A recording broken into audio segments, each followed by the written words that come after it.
हा थायरॉइड जो आहे नेमकं तो कसा डिटेक्ट होतो आणि का होतो? गळ्यामध्ये एक थायरॉइड नावाची ग्रंथी असते. त्यातनं काही स्त्राव बाहेर पडत असतात, ज्याला बरोबर. आपण हॉर्मोन्स म्हणतो. सामान्यतः प्रचलित 2 आजार. हां. एक थायरॉइडचे हॉर्मोन्स कमी प्रमाणात तयार होतात हो. किंवा जास्त प्रमाणात तयार होतात. जे कमी होतात त्याची सुरुवातीची जी लक्षणं आहेत, ती म्हणजे हां. अंगावर सूज येणं, हं. असं उमज नसल्यासारखं वाटणं, हो. गोंधळल्यासारखं वाटणं, बरोबर. पाळीमध्ये बदल होतात, हो. प्रेग्नन्सी राहायला त्रास होतो, हो. त्वचा जी आहे ती निबर बनते. हो.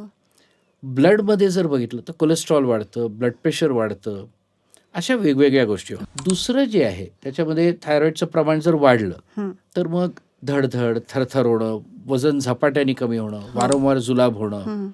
प्रेग्नन्सी लॉस, हं.